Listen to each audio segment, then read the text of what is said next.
Voila, my beautiful and amazing people. We are live. Welcome to another episode of Ladies with Stories. It's your girl, Racheal Kay, and I'm so excited to be with you this beautiful evening. So, how are you guys? TGIF! Thank God it's Friday. It's like the most amazing day of the week, We just get to party on Saturday, you rest and stuff like that. So, TGIF, if you're here, please drop a comment in the section box so I can say hi to you and know where you're viewing from, okay? Welcome, welcome, everyone.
Yep, guys, this is Racheal Kay, and this is Ladies with Stories. For those of you joining us for the first time, you may want to ask, what is this platform all about? Ladies with Stories is a platform where we inspire women to succeed. We inspire and empower women to succeed, and we do that through the sharing of true life stories. We believe in the powerful impact of stories. We know what it means, and we can relate easily with people's story when we have been there or when we are, we're in similar situations and we find a way out. And we've been on for the last 5 years. Yes, we turned 5 this year, and we are so excited about that. And we're so excited about that, guys. So if you're here, please drop a comment in the section box so I can say welcome to you and to the people in your area.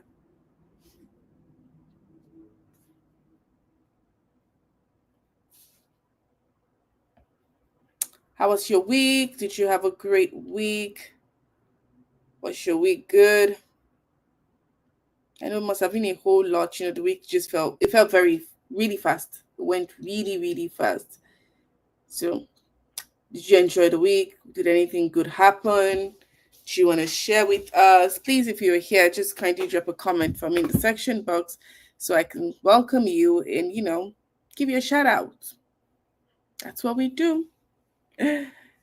Well, my week was good. We came back from a long trip and it's been hell. We've been cleaning and packing and trying to fix the house, but the house seems not to be fixing. So I'm tired, exhausted, but we're good. Hopefully, by the end of today, tomorrow, the house will be fixed properly and work will resume back properly. So, how was your own week? Where are you viewing from?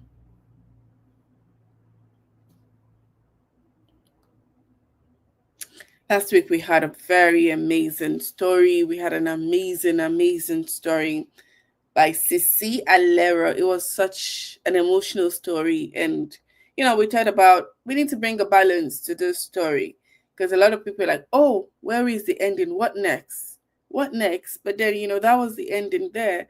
We hope we will have her back with a happy ending, hopefully very soon, because we believe in miracles and we know God is always working. And we thought, okay, we could bring another story to balance it for us this week. And guess who we have, guys? We have Hanatu. We're going to be using her story to balance it so we can give hope to somebody. It is my responsibility to ensure that all stories are balanced, that I inspire you and empower you through the stories we share positively and not inspire fear in you. So it dawned on me that there could be somebody who was also going through, or who is also going through those pregnancy complications. And hearing Cecilia Lera's story would have been, oh my God, is that the end for me?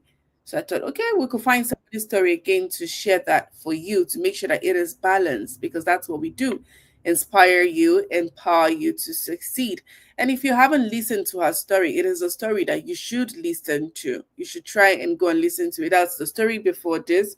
That's 2 weeks ago. It was such an emotional story. She shared with us how she, from an early age, at the age of 15, she just realized, I think 12, 13, when she started her menses, she realized that they were always painful, extremely painful. But then she went to the hospital. They always told her it was normal. It was normal. It was just the normal flow.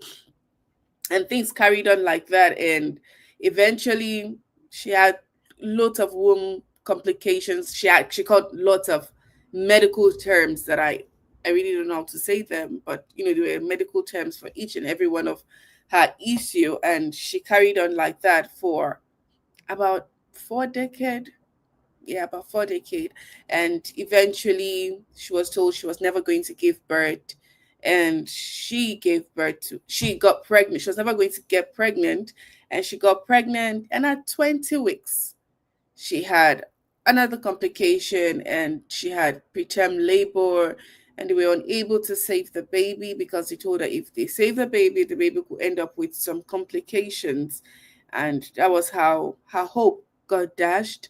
And she pushed the baby out and held the baby when the baby was still for a couple of hours before they took the baby from her.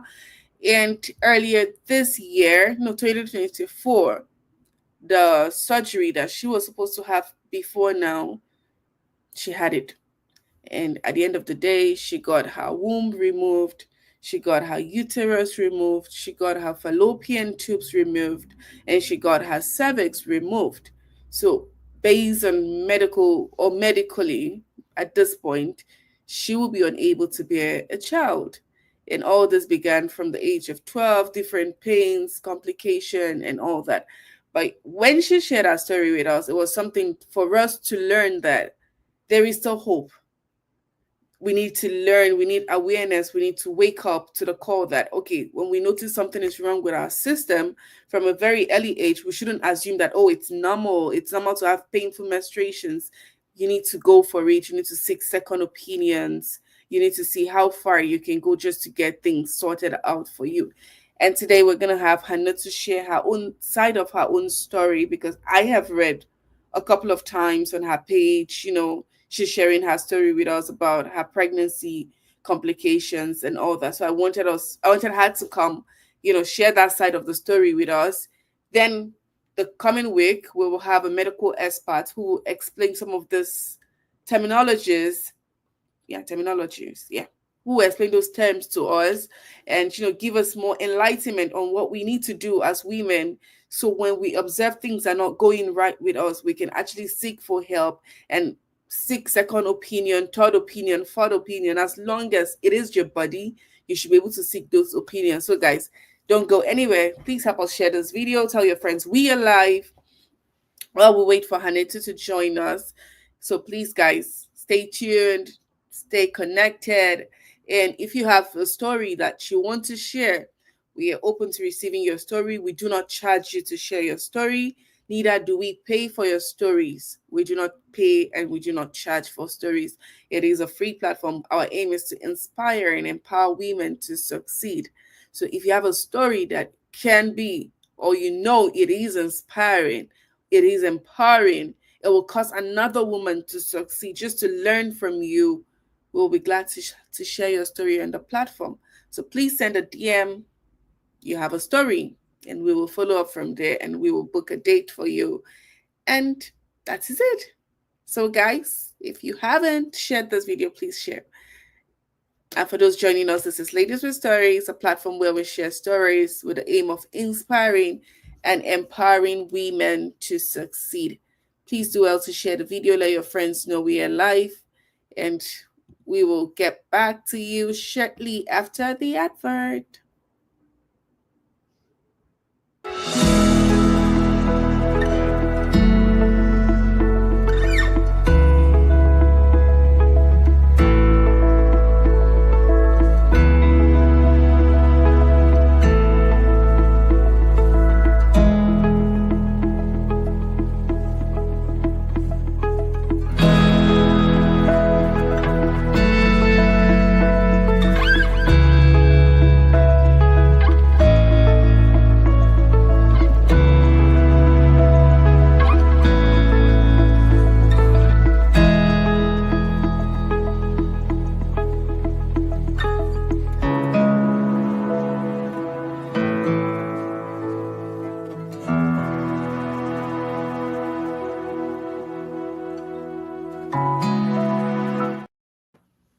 welcome back, guys. Welcome back. Welcome back. This is Ladies with Stories, a platform where we share stories with the aim of inspiring and empowering women to succeed. Good evening, mommy. Good evening.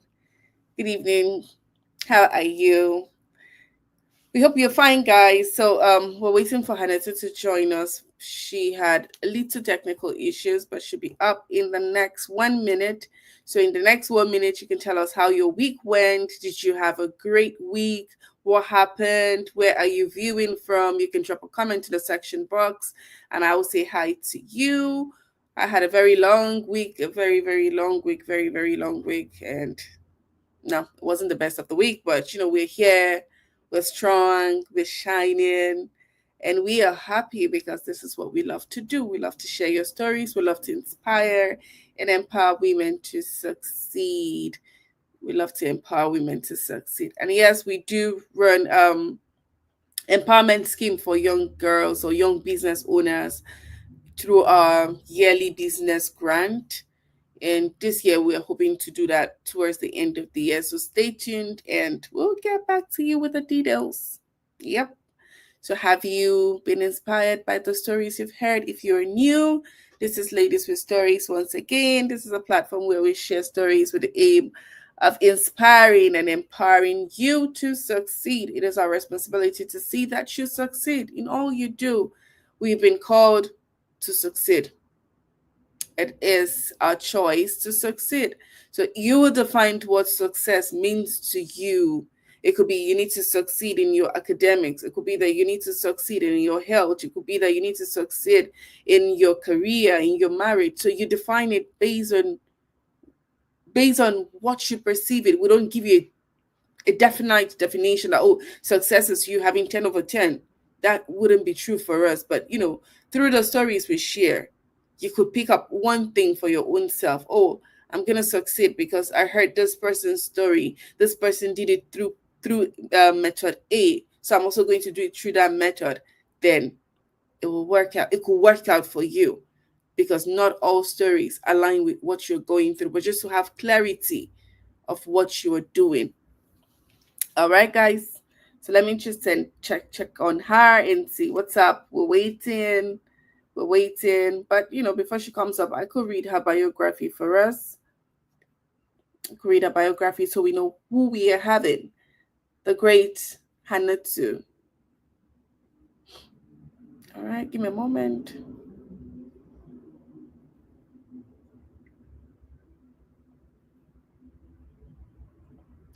All right, so I will just read her biography. So when she comes, we'll just bring her up without having to read it again. So Hanatu Gabriel is a social worker, content creator, and influencer from Kaduna State, Nigeria, with roots in Plateau State, Birom community.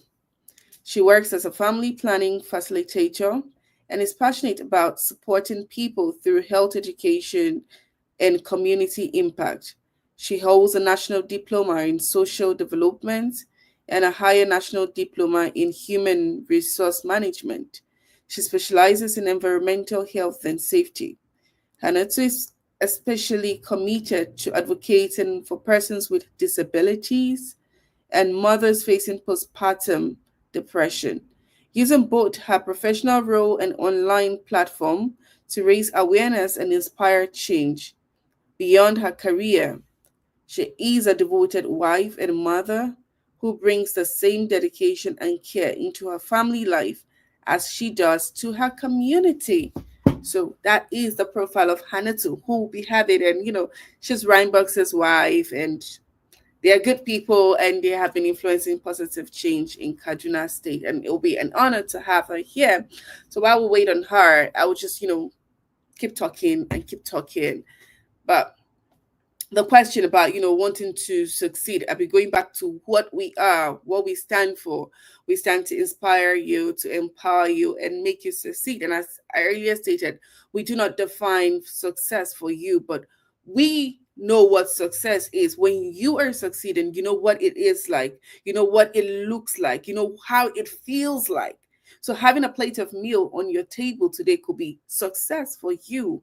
And I always say, do not let people make you feel your success is not important or is not worth it. You need to learn to celebrate those little successes around you. Your success may not be my level of success. So do not wait for people to clap for your own success. Clap for your own success first, and others will join you. Define what your success is, and others will join you define that success for you, or they will clap at your definition. But if you keep waiting, oh, because you just did this and nobody applauds you for that, and you stop, then there is no way you can move forward. So we are here to inspire through stories, through experiences, what we learned from people, what we've heard. We've shared about 71 or 72 stories so far. And in all the 71 or 72 stories that we have shared, we have picked up things for our own personal selves. You have stories where people tell you, oh, I didn't give up because I had a goal. And then you on your own side, you tell yourself, okay, I'm going to write a goal. And what did this person do that they didn't give up? What did they do? Then you will apply it to your own life and see. If it works, great. If it doesn't, then you go for another method again. It doesn't mean that because Mr. A said, oh, she treated her she set her goals by writing it down and creating a side plan, then you will also do the same thing. And if it doesn't work and then you feel like that person is lying, no, it is not always that way. The person just gave you what they did, and you, if you want to try it, you try it. If it doesn't work out, you keep trying again. And then we empower you. By the time you get those stories, by the time you get those steps, then you put it into practice. That way you are able to succeed. You must put what you've learned to work. You must learn to tell yourself, I can do it, and you must learn to do it. It doesn't just stop with I can do it. It's just a step. Doing it makes it the goal. So when you do it, then you are succeeded, or you haven't. Then you try again, because sometimes we try things and then we fail, and then we keep trying until you succeed. Don't give up. Until you succeed, do not give up.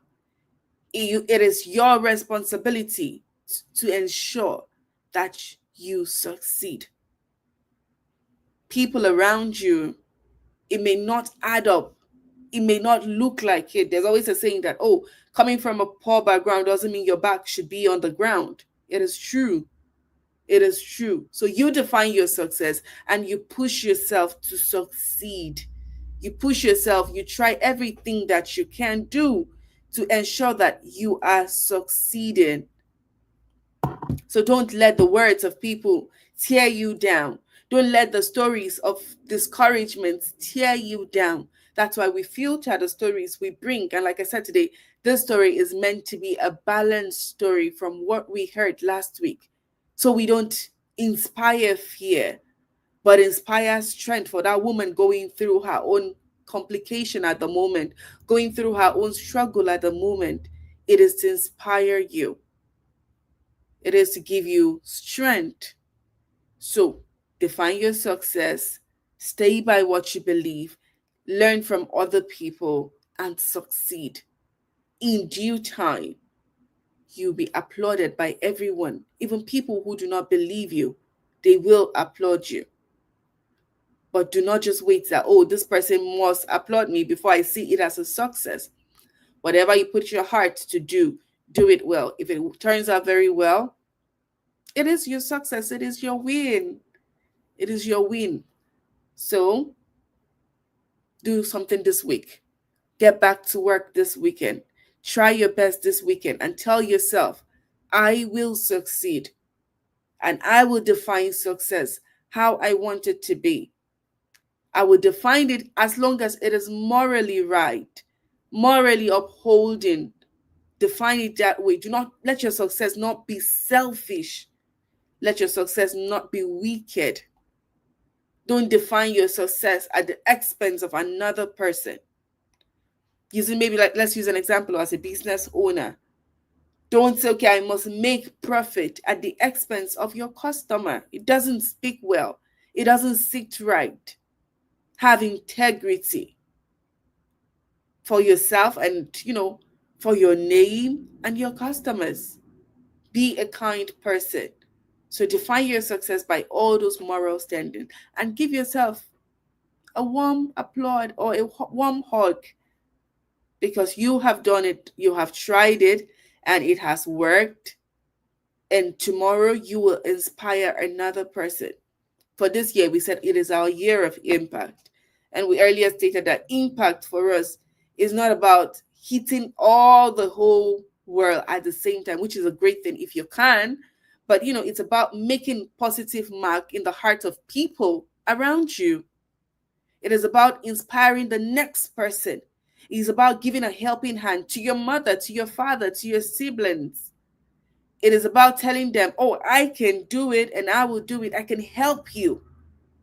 That is the impact for you. So in your goal, in your big map, while you're trying to say, oh, I want to make global impact, I want to be a global influencer, ask yourself, people around me, have they been influenced? Are they feeling this thing that I'm doing?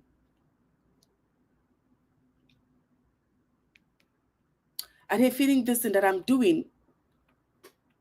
So that's how you make your impact. That is how you impact your community, you impact your home, you impact your family, and it's going to be a beautiful year for you.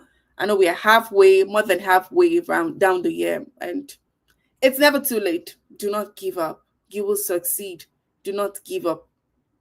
They will say, now who die, they lose. So no give up. Now who give up, they lose. Do not give up. It could be hard, but please don't give up. Please stay strong, and everything is going to be all right. It's going to be all right. Everything will be all right. Okay, so Hannah just sent me a message that she's ready. So we'll just go on a quick break before we bring her back on. Okay.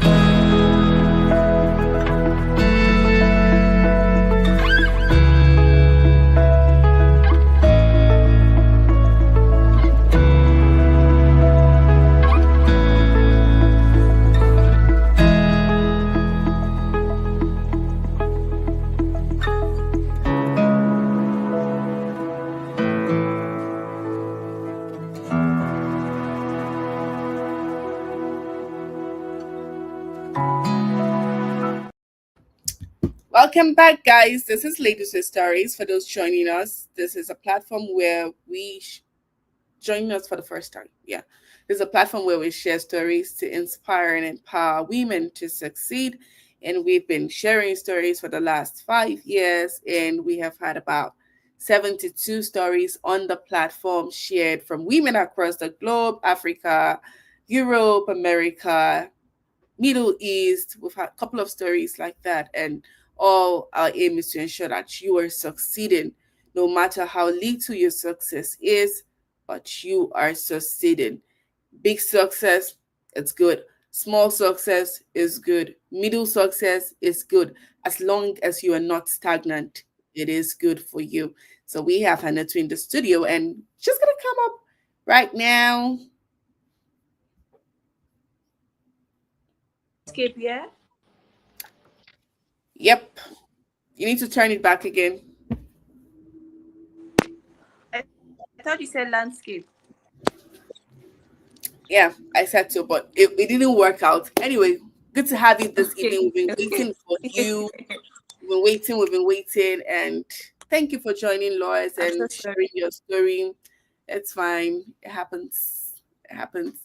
Anyway, please feel free to share your story. I was telling us earlier that the idea of your story today was to bring a balance in to what we had shared last week.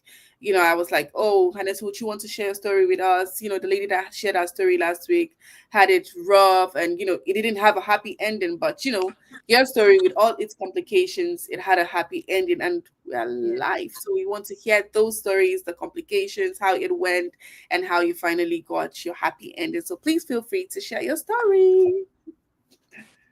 First of all, I feel so happy to be here, you know, seeing you and joining live. Thank you. I know that you've done a little introduction before I joined the live section, but my name is Hanatu. I am based in Kaduna. I have two beautiful boys, two fine boys. Boy Yes. mom. Energy mom. Yeah. My story, my story, it is well. But We're here for it. yeah, so I got married, and I think 3 weeks after, I started bleeding. And I didn't know why I was bleeding because I did not even think I was pregnant to begin with. I mean, it's just 2, 3 weeks after our wedding. And then I went to the hospital, and then I found out I was pregnant, but I was already having a miscarriage. Well, that was the first. So I mean, we just thought another pregnancy will come, and we're not even ready to get pregnant that soon. So the first miscarriage was not a big deal. Truthfully, that's the truth. It was not a big deal to us because we just always thought, I mean, there's always gonna be another baby. And the first one came and went. The second one came and went. The third one came, and the fourth one. And the funny thing is, we were actually going to a hospital. It's not that we are doing everything at home. We were Yeah. seeing a good gynecologist where I was taking my medication. I was doing everything necessary. But somehow the miscarriages kept happening. And I remembered after, was it after the third or the fourth one? In fact, okay, I think that the fourth one, we had already named our baby. We had already named our baby. And I had, okay, whenever I get pregnant, basically I get put on bed rest. I don't do anything whenever I'm pregnant. Yes, in fact, that's what happened, and my business just basically just went down the drain because whenever I'm pregnant, I have to just be Close one it place. down. Yeah, Yeah. yeah. I don't lift anything. I don't stand up to do anything. I don't cook. It gets that bad. I don't do anything. I just lie down every time. So after the fourth one, during when I was pregnant with the fourth pregnancy, I thought this was gonna be it. This was gonna be it because we were going to a hospital. I was being given a progesterone injection. Basically, the progesterone injection is supposed to help keep the baby and free from risks. Can you hear me? Yeah, I can hear you. Okay. So the progesterone injection is basically supposed to help, balance the pregnancy and make it free from any form of miscarriage. So we're certain that this is it. This is our baby. We're finally ready to welcome our Say, baby. And I just finished praying. My husband, I remember vividly that night. My husband was in the kitchen cooking. I was in the bedroom. I had just finished praying, and I was sitting down and I just finished praying. And I just stood up. There and then, blood just started gushing out. I had a miscarriage, and that was the fourth oh, miscarriage. You notice I skipped the second and third because I mean the it normal became thing or my something. usual life. It became, Yeah. yeah. Whenever I got pregnant, I would expect to see blood. Yeah.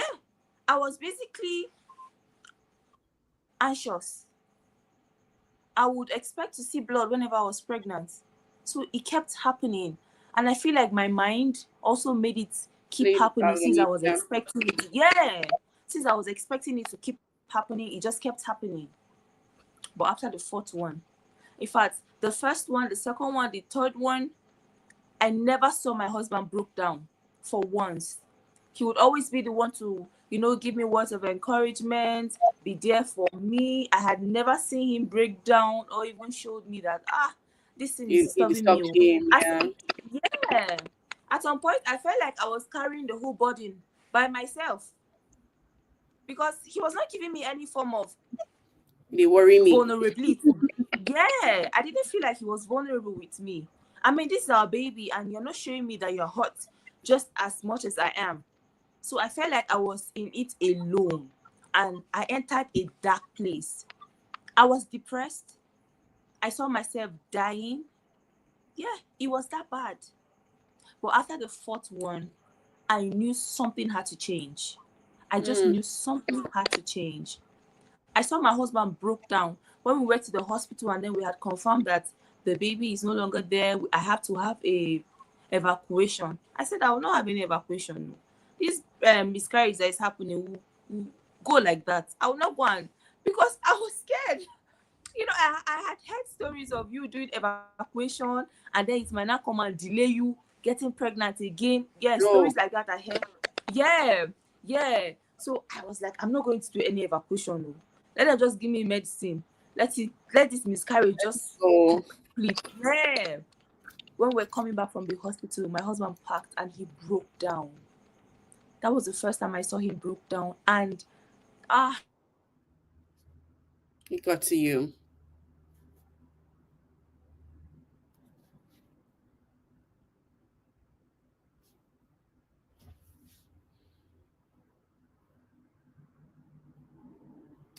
Okay, her internet just frozen. Just give it some time and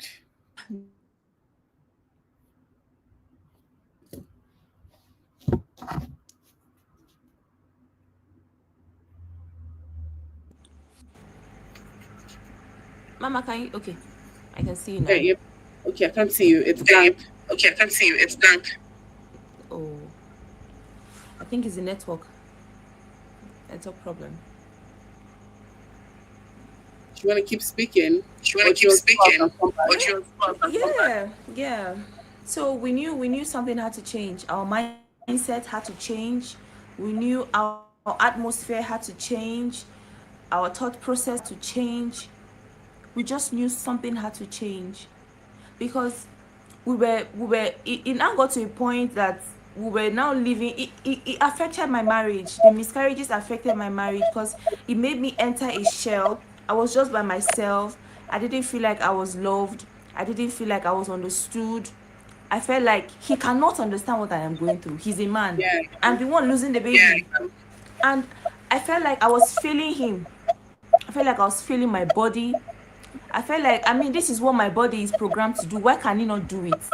Why am I having miscarriages? This is what God has programmed my body to do. So why am I having problems? I will look at my husband and I will be like, all the money we were spending, from hospital to hospital, it was a lot for me. It was not a good sight, honestly, for me because I just felt like he was wasting so much money unnecessarily. Why would I be going through something like that? Am I a burden? I felt like a yeah. burden to my husband. Yeah. So after the fourth one, before we even took him again, we changed hospitals. That was the first thing we did. I called my godmother and she introduced me to a very, Sorry, very can I good. cut in? Sorry, okay. Can I cut in? Yes, please. At that point, At was there that a reason point, why the was there a miscarriage reason why the happened? miscarriage happened? Was there what? Like, did you know the reason why the Like, did you know miscarriage the was reason why the happening? miscarriage No reason at all. There was no reason at all. No reason. Okay. It just, okay. They will actually give you quite a number of reasons why miscarriages can happen. They will tell you that at the hospital, but for me, there was no particular reason at all. My Wow. baby can stay. My baby can stay in the womb, so there's no reason for I to keep having miscarriages. But somehow it kept happening. Somehow it kept happening. I was even somebody told me that when I get pregnant, I'm supposed to go to the hospital so that they'll go and tie my cervix. But when I went to the hospital, they told me there was no reason for that because my cervix was good. So, okay. Okay. Yeah. So the only thing they gave me at the hospital is just that progesterone injection to just support the baby, support the pregnancy, and make the baby stay. Yeah. So there was no medical reason at all. And guess what? All my miscarriages happened the first trimester. All of it. The Mm. first 12 weeks. That within that first 12 weeks, that was when it kept happening. That was when it kept happening. All right, you can carry on. All right, you can carry on. Yeah. So Oh, you know after what? the Please fourth hold on. Let me try and see if I can bring you back again because it's Okay. blank. Oh You can't wow. speak and it's just blank. Okay. Okay.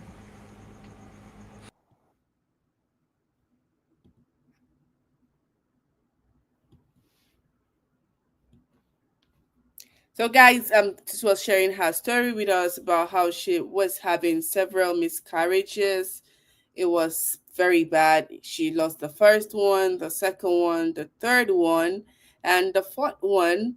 The first three didn't bother her because she felt it was a normal way. But now that the fourth one happened, it began to dawn on her that something needs to be done, something needs to change, something needs to happen. There needs to be a change of mindset. There needs to be a change of things, and that was where it broke or it froze. So let's wait for her to get back into the studio.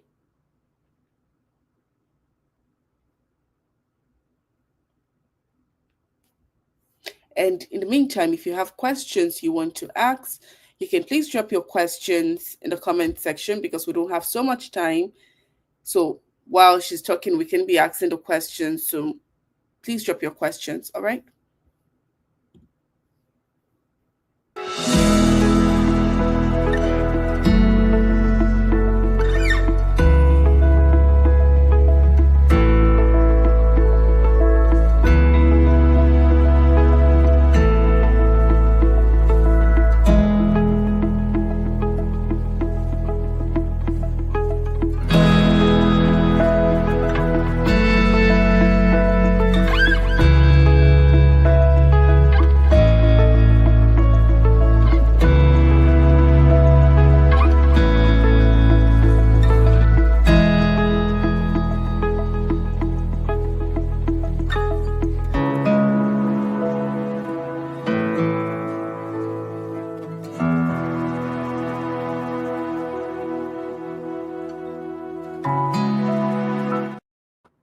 Welcome back, guys. It's your girl, Racheal Kay. Thank you for joining us on today's live episode. This is Ladies with Stories. This is a platform where we share stories with the aim of inspiring and empowering women to succeed. And Hanitu was sharing her story with us. And so far, she has shared how she had four miscarriages, just like that. Just like that. It happened, and there was no medical reason for that happening. All right, she's back. Yeah, Okay, I'm so you back. can carry on. Yeah, we can see you now. Yeah, yeah. So like I was saying, after the fourth miscarriage, we knew we had to do something differently. And it was not just about going to see the best doctor, it was with our mind as well. We had to come out from that place that we were in, that darkness that we were feeling in our hearts, that spirit of loss, spirit of grief. We had to come out from it. We had to be happy. Yeah. Yes, I told myself I would no longer dwell in my sadness and my pain and sorrow, because when you dwell too long in your pain and grief, that is basically what you attract. You keep attracting it. So I told myself I'm going to come out from it. I'm going to be happy. I'm going to make myself happy. And that was what I did. So before we got pregnant, we went to see the doctor so that he could check me and be sure that, okay, everything is fine. We changed hospitals, like I said. Yeah. And when we got there, he checked. He had to give us a detailed explanation as to why miscarriage can happen. He had to assure my husband that your wife is fine. There's no reason why she's having miscarriage. Hmm. So when we're ready to have, yeah. So when we're ready to try for another baby, we did. And the first week, we went back to the hospital and we're giving progesterone, we're giving medication. But for me, I feel like one of the things, and that was Jason, the pregnancy that stayed is Jason. That was the fifth time I was getting pregnant. Wow. And for me, I just told myself that no, I cannot lose this baby. I will not lose this baby. Because whenever I got pregnant and I had a miscarriage, people would tell me, it's just blood now. It's just blood. It's just Mm. like I'm not supposed to be worried or be bothered about it because you're telling me it's just blood. This is my body. My That is body has been life. through so much. You know, Yeah. People feel like it is only when you give birth to the baby and the baby dies in your hands, that's the only time you have the right to grieve. No. Yeah. People that have miscarriages, they grieve for a very long time. And they are allowed to do so. So we took him with Jason and we did things differently this time. We prayed together as a couple. Because one of the mistakes we made, the first 2 years of our marriages, we were doing things separately. I was doing my own separately. He was doing his own separately. And that was not working. That did not work for us at all. So we had to be deliberate about our faith, about what we wanted. We know that we both want this child, we both want this pregnancy, we want this to work. So we have to work together with God. You can't leave me alone because say I'm the wife and I'm the one pregnant. No, and then you are there and I'm here doing all the work. No, we have to do the work together in faith. Yeah, physically and Yeah. spiritually. We have to fight because it's a battle. It's a battle. So you have to fight with me. So we had to make the universe know that, no, we want this baby. We cannot afford to lose this child again. And not for once did I bleed with Jason. Not for once did I bleed at all. I went ahead to have a healthy pregnancy, a very healthy pregnancy without any complication. I gave birth to Jason. Yeah. After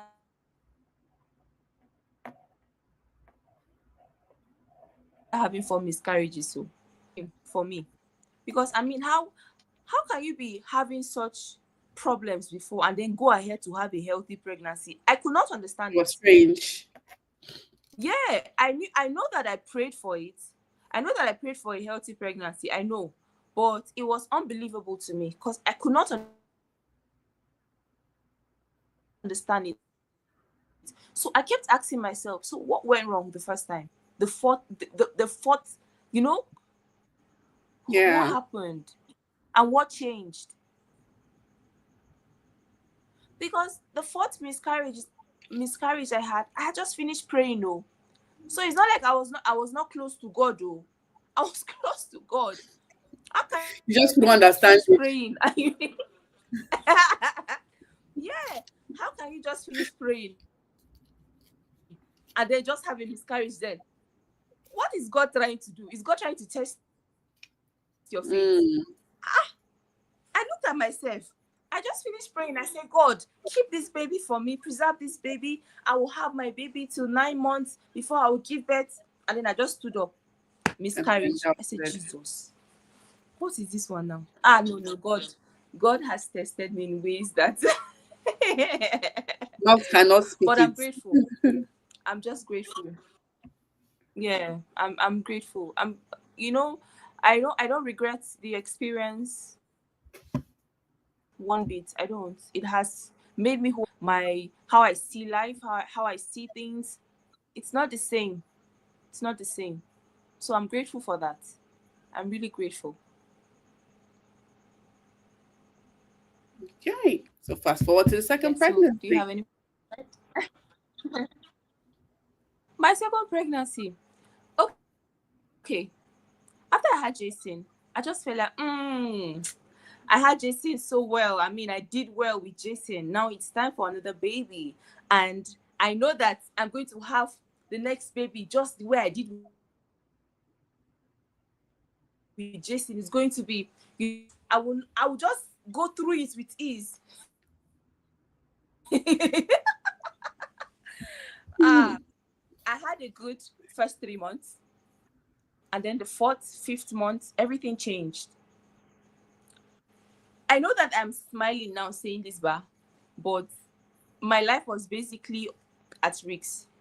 My Mm. life, more of my life said was at risk than the babies because the doctor said they don't even care about the baby. For They just want you. to save me. At about 4, 5 months, I started bleeding at home. I was like, is this another miscarriage? Because I'm used to the routine. Truthfully, I'm Yeah. used to the routine of bleeding and leaving the baby. And then we went to the hospital. And then the doctor said I had placenta previa. That was the first time I'm hearing something like that. What is placenta previa? He said all I need is rest. I shouldn't work. I should just rest. And I was doing that. But even without working or anything, I was still bleeding. Every week I would bleed. Every week I would bleed. Hmm. And at some point it got really intense that I had to be admitted at the hospital. I had to stay at the hospital so that the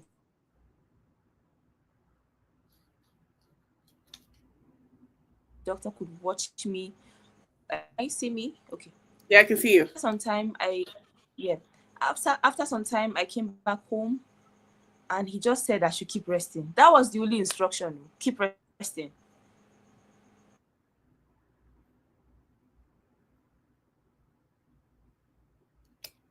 So the placenta previa is a situation whereby the placenta, so it puts you at risk of bleeding, because that is not the position the placenta is supposed to stay. So because of the position which it is staying, it puts you and the baby at risk of bleeding anytime. But whenever I bled and I went to the hospital, they'll tell me my baby is fine. My baby was doing very well, apart from the bleeding. And so I was like, okay, well, that's good. Since the baby is fine. We came back home, and one day I started bleeding again. And this Hmm. time around, I was so scared because of how much blood was coming out of me. The blood that came out of me would fill a white paint rubber, a white Wow, paint that's bucket. a lot. The blood will fill that bucket. That's a lot. My husband was sleeping for some weird reason. My husband was deep asleep. Yeah, he was in the parlor and I was in the bedroom, stand up, because I didn't want to mess up the whole place.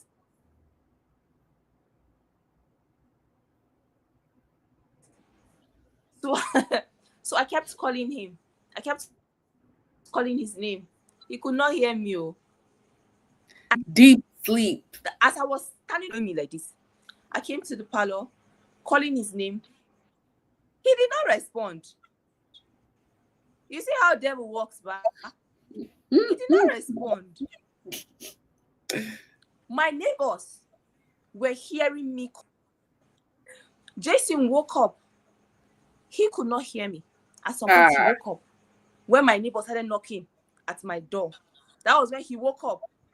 I was like, see, oh, I'm bleeding. Oh, I'm bleeding. See, it was such a scary sight. Truthfully, it was a scary sight. Blood all over the house. Thankfully, my neighbors are nurses, so they just helped clean up the place. Because when I left home that day, I did not come back again. No, I was admitted at the hospital.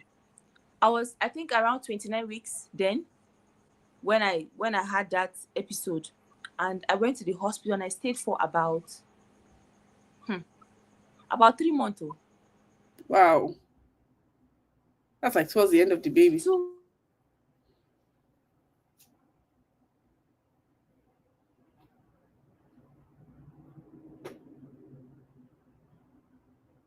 months plus. Yes, yes. I stayed at the hospital for that long. Your life is at risk. In fact, they were telling me once they check, they might just do CS and remove the baby, and the baby could not survive at that point. That's just the truth. The system here, we don't have what can make the baby survive in Nigeria here in the hospital that I was. Yeah, so the chances of the baby surviving at that point was zero. So they checked me and I was to just control the bleeding. Basically, that was just what they were doing. They were just trying to buy time. So they checked me and I was on to just control the bleeding. So the reason why they will not, and it get worse, I might die.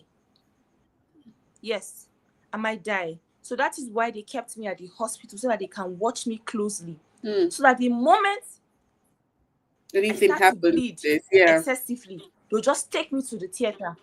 Yeah, they'll just take me to the theater and commence a surgery so that they'll take out the baby and just save my life. That was what the doctor was saying.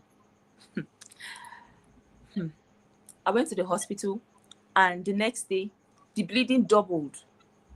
This Whoa. time around, it was worse. I sat down on a white chair.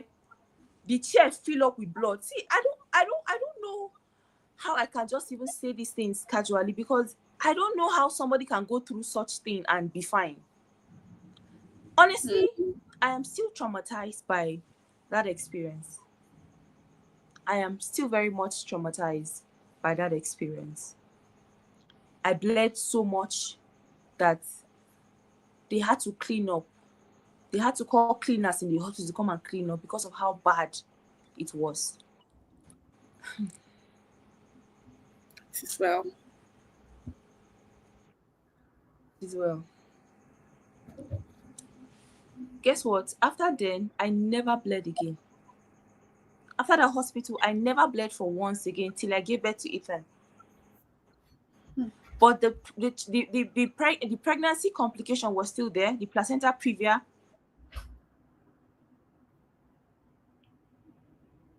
Just keeping me. They were just buying time. They were buying time to just make me get to at least 34 weeks. That was the plan. To get Yeah, me to so, 34 so the baby weeks can be so more that, developed then, yeah. yes, yeah, so that they can commence the surgery by 34 weeks. That was basically the plan. By then, they said they can, try for the baby to survive at 34 weeks. So when I went to the hospital at 29 weeks, they were already giving me some injections to strengthen the lungs of the baby, to make sure that the baby is fine, so that immediately they decide to commence the surgery, the baby will survive. So that was just it. The doctors were trying to buy time. And that was how I was at the hospital. I made the hospital my new home. I was frustrated because when I was pregnant, I could barely stand heat. I just need a cold environment, and that hospital was really hot. I took my fan. Everything was just frustrating to me. I hated being there. I Hmm. hated being there so much. I just wanted my husband to just get me out of that hospital. After the last time I bled, I prayed to God, and I said I prayed to God, and I agreed with my husband that I will not bleed again. This is the last time that it's amazing how when we say things, God hears us and the universe just picks it. Yep. Because the moment I said that, I never bled again. And the prayer I did was not the usual prayer that I used to. It was a prayer from pain. I I'm was with, in pain. yeah. I was exhausted. Yeah, I was exhausted from going through this. I was tired, and I just needed things to be different. And then I prayed, and I said, I'm not going to bleed again, no. And then I agreed. I agreed with my mind. I agreed with God. I agreed with my body. I spoke to my body that I will not bleed again. I will not put my life at risk. My body will not put my baby's life at risk. My body is capable of carrying my child to full term. My body will not fail me. My body will not fail my child. I kept saying those words to myself. I kept praying and I kept declaring, and I never bled again. While I was at the hospital, they kept expecting me to bleed again. I did not bleed.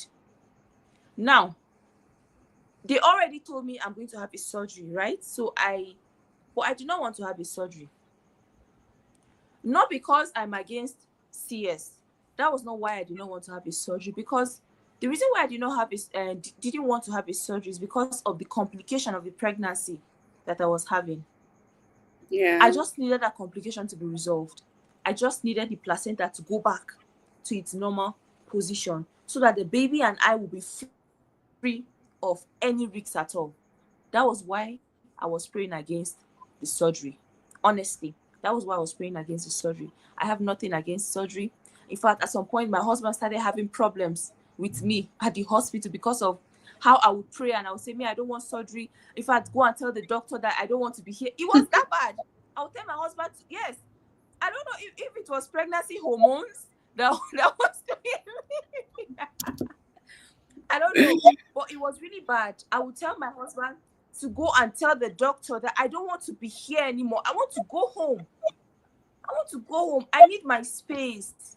I need to be home. My husband will say, no, it is in my best interest that I have To to be be in the there. hospital. I was upset. Yes. I was upset with my husband. I was upset with the doctor that he did not want to let me go home. But I understand where he's coming from. He's just trying to keep me safe. But in my first pregnancy, I've never experienced that kind of faith before. The kind of faith that will just drive you to just do something without thinking twice. Mm.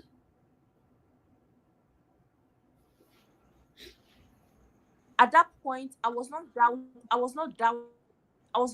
God. I just knew what I wanted, and I knew that God was going to do thing I could hold on to. And my husband did not get it because he just felt like I was being difficult.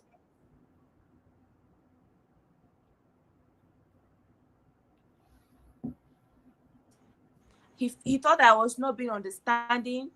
He thought that I was everything he was doing at that point. He is. My husband will bring breakfast to the hospital. He will bring lunch. He will bring dinner. It was too much. He was so stressed. If you look at my husband's eyes then, it was red because of how stressed he was. I was like, God, no. Just because this man is trying to take care of me, I don't want him to come and break down because I need him to be fine. If he breaks down, how can he care for me if he breaks down? So I kept telling God that no, please, I need to leave here. I need to go home because my mom came from Abuja to stay with me. I said, I need to go home. I just need to be in my space. And then at 34 weeks, at 32 weeks, no, 34 weeks before the prep for the surgery, I was told to go and do another scan and check the position of the placenta. Before we went for the scan, I prayed to God and I said, God, as I'm going to do this scan, I want a positive result.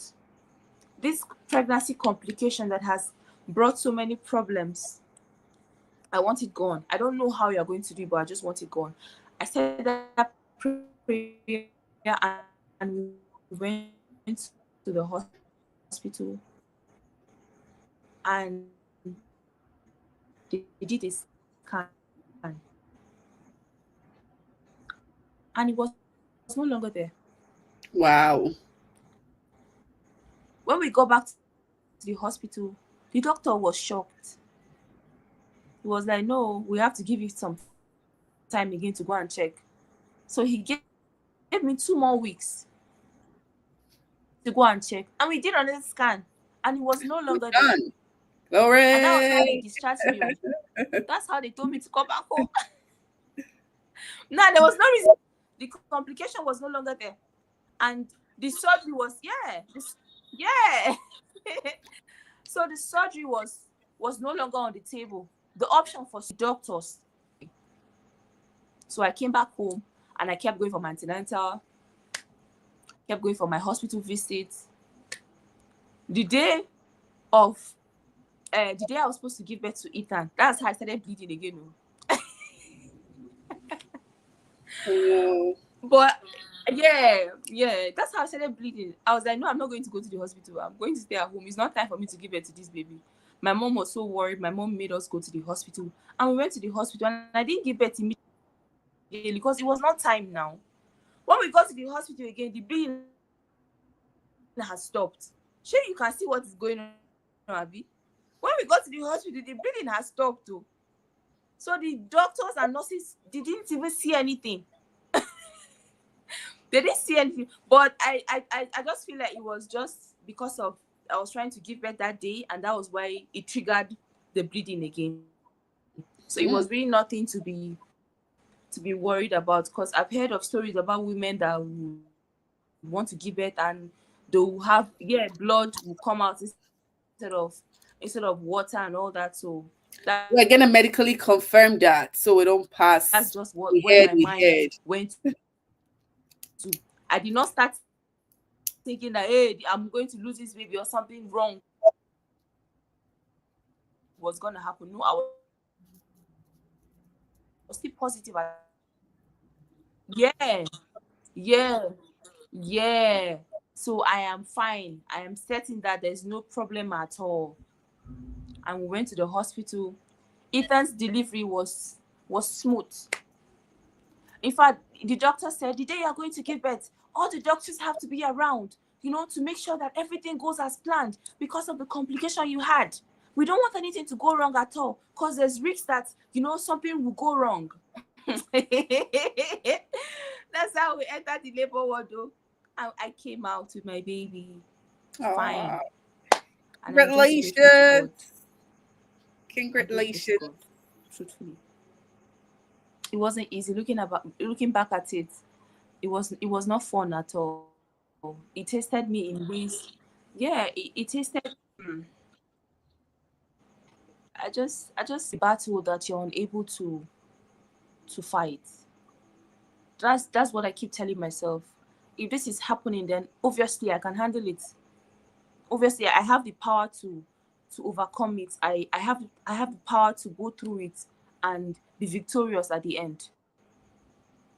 Hmm, absolutely. Yeah, All right. yeah. Thank you so Because much. yeah, Okay, so it's kind of like lapping, yeah. so I'm not sure if I'm Thank you for having me. waiting for you to finish before I'm sorry about that, but thank you so much for sharing your story with us. And we are so grateful because, Thank you. we have learned a couple of things. And from what you have shared, having four miscarriages, three were like, okay, it's a normal thing. And the fourth one, when you thought, okay, what's going to happen, it became like it went again. And this time around, after instead of carrying it on like a normal thing, you decided to speak up. You decided to change who you are from the inside out. You guys began to work in Yeah, unity. It just affirms scriptures that yeah, when two people agree on a thing, it definitely comes to pass. And the power of unity also. You began to pray together, agree in faith, share responsibilities and stuff like that. And you had Jason, and it was beautiful. And the second one came, that was Ethan, my boy. And in between, you had complications for Ethan, and you were told it was placenta previa, which I had to Google what it was all about. And that it says, bear with me, when the placenta covers the opening of the mother's cervix, and it is very, very risky because it affects both the mother's health and the mother's life and the baby's life. And you had to bleed, through your pregnancy to the extent that the bleeding could full a rubber paint of the regular rubber paint. I want to say rubber paint of tomato. God have mercy. The regular rubber paint, and it was bad that she had to be in the hospital for 2.5 months. And while at the hospital, you spoke faith again. So you affirmed to us that prayers work. And just to highlight your story and the story we shared last week, that prayers do work. She was told she was never going to be able to get pregnant. She got pregnant. She prayed to God, yet, she didn't have the baby, but, she still remembers and she still holds on to that faith. And that is what you have also shared with us today, that prayers do work. You need a new mindset. You need to renew from inside out. So I don't know who has or who is going through lots of challenges and stress like that, but I just want to tell you that there is a place for God. There is a place for medically approved things. And sometimes you may need to marry both of them together. So her internet is bad, but we've got a couple of questions to ask. So I'll just wait for a moment before we ask the questions so she can come online. And oops, she's gone. I'm sorry, but Nigeria happened. Nigeria happened. Well, like I told you guys, we're going to have medically, what's my own medically? Kilo day. We're going to have medical doctors speak to us in the coming week. I needed her to share her own story. I needed to bring a balance that your complications may not end up as Sisi Alera, whose womb, uterus, and everything had to be taken out. Your complications could end up with a baby also. So I just needed you to have a balanced experience, not fear, because it is my responsibility, like I said, to bring inspiring stories to you. Stories that breed positivity and not fear. And a couple of people are like, oh, is that the end of her story? What happened to her story last week? Is that it? There's no happy ending. Not all stories have happy ending. But what lesson you can pick from it is that Sisi Alera is back on her feet. She is standing and she's still hopeful that she's going to have a child even without a womb. So your own story may be different. Hannatu had to go through her own complications, but it came out with a child. It birthed a new personality. It had a reform in her. Having four miscarriages is no joke, guys. Four miscarriages, like, one, two, three, four. That means having four babies gone. But for some people, they think it is blood, but it is not blood, it is life. Having four babies gone, and then having the strength to try again. And she had Jason, and after Jason, she had another pregnancy that led to Ethan, and Ethan came forth. But he didn't just come out like that. We heard about the placenta previa, which is my first time, of hearing it from her story. That's when the placenta covers the mother's cervix. So all this we need to find out. We need our medical doctors to explain to us what really brings about this whole situations, what really causes miscarriages, like having four miscarriages. Is it normal? Is there things we can do to prevent these things from starting, like while we are still growing up? Are there things we need to do? And she highlighted the part of coming together for unity's sake. So this could be a different part for people who are in a relationship or marriages that things are not working out right now. Maybe you need to go through your drawing board, check it out and see where is it that I am failing or we are failing as couples. It's not about everybody carrying on with their business. When you marry, it is about coming together, agreeing to be one, agreeing that everything must work. And they both agreed that, we need to redefine this thing we're in. We need to think about it. We need to change our perspective. We need to change our hospital. We need to see things differently. We need to pray together. And they did that. And Jason came forth. A baby came forth, and it was good. So next week, someone said I had placenta previa in my first pregnancy. My son, who is the second child, came with his own challenge. But in all, God came through and had a good medical team who came with hope. That is amazing. That is amazing. So these are the things we want to hear. We want to learn. So we want to learn more. And that's why then in the next coming week, we'll get our doctors to come talk to us. Please help me and beg my sister to come and talk about these things for us.